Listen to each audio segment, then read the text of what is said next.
নমস্কার, অ্যাস্ট্রোরাজু চ্যানেলে আপনাদেরকে স্বাগত। আপনাদের সাথে আমি রাজু। আলোচনা করব 5ই ফেব্রুয়ারি থেকে 11ই ফেব্রুয়ারি এই সপ্তাহটি মিথুন রাশির ওপর কী ধরনের প্রভাব আসতে পারে। এই সপ্তাহে চন্দ্রমাকে গোচরে বৃশ্চিক রাশি, ধনু রাশি, মকর রাশি ও কুম্ভ রাশিতে গোচরে ভ্রমণ করতে দেখা যাবে।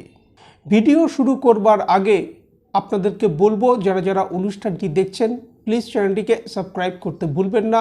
আর যারা যারা সাবস্ক্রাইব করছেন তাদেরকে আমার অসংখ্য ধন্যবাদ। সপ্তাহের শুরুতেই চন্দ্রমাকে গোচরে আপনাদের রাশির ষষ্ঠভাবে অর্থাৎ বৃশ্চিক রাশিতে অবস্থান করতে দেখা যাবে। চন্দ্রমাকে গোচরে বৃশ্চিক রাশিতে মঙ্গলবার সকাল 7:30টার আগে পর্যন্ত অবস্থান করতে দেখা যাবে। চন্দ্র এখানে নিচস্থ হবে, শনিদেব দ্বারা দিষ্ট হবে। শনিদেব দ্বারা দিষ্ট হবার কারণে বিষযোগ তৈরি হবে। কর্মক্ষেত্রে এই সময় অগ্রগতি আসতে দেখা যাচ্ছে, তবে কিছু কাজ সম্পন্ন হবার ক্ষেত্রে এই সময় ডিলে হতে দেখা যেতে পারে। শনিচন্দ্রের বিষযোগ থাকার কারণে মানসিক একটা সমস্যা এই সময় মনের মধ্যে কাজ করতে দেখা যাবার সম্ভাবনা।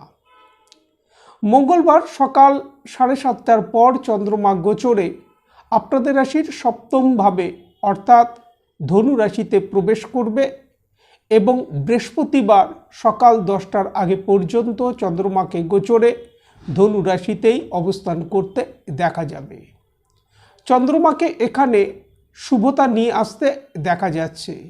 আর্থিক দিক থেকে এই সময় লাভপ্রাপ্তি আসতে দেখা যাচ্ছে। কর্মক্ষেত্র, ব্যবসায়িক ক্ষেত্রে অগ্রগতি আসতে দেখা যাচ্ছে। বিশেষত ব্যবসায়িক ক্ষেত্রে এই সময় আর্থিক দিক থেকে লাভপ্রাপ্তির সম্ভাবনা দেখা যায়। আটকে থাকা কিছু কাজ এই সময় সম্পন্ন হতে দেখা যাবার সম্ভাবনা। বৃহস্পতিবার সকাল 10টার পর চন্দ্রমা গোচরে আপনাদের রাশির অষ্টমভাবে অর্থাৎ মকর রাশিতে প্রবেশ করবে এবং শনিবার সকাল 10টার আগে পর্যন্ত চন্দ্রমাকে গোচরে মকর রাশিতেই অবস্থান করতে দেখা যাবে।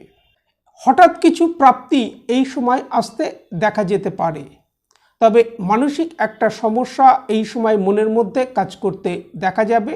জাতকের মধ্যে ক্রোধ, জেদ এগুলো এই সময় বৃদ্ধি পেতে দেখা যাবার সম্ভাবনা, যার কারণে কোনো বড় সিদ্ধান্ত নেবার ক্ষেত্রে সতর্কতা অবলম্বন করা উচিত। যে কোনো ধরনের বাদ বিবাদ থেকে নিজেদেরকে দূরে রাখা উচিত। কাউকে এই সময় অর্থ ধার দেওয়া উচিত নয়। জাতকের মানসিক স্থিতির সাথে সাথে শরীর স্বাস্থ্যের প্রতি এই সময় খেয়াল রাখা উচিত। কর্মক্ষেত্র, ব্যবসায়িক স্থলে একটা টেনশন এই সময় মনের মধ্যে কাজ করতে দেখা যেতে পারে। শনিবার সকাল 10টার পর চন্দ্রমা গোচরে আপনাদের রাশির ভাগ্যভাবে অর্থাৎ কুম্ভ রাশিতে প্রবেশ করবে এবং সপ্তাহের শেষ চন্দ্রমাকে গোচরে কুম্ভ রাশিতেই অবস্থান করতে দেখা যাবে। আর্থিক দিক থেকে কিছু লাভপ্রাপ্তি এই সময় আসতে দেখা যেতে পারে।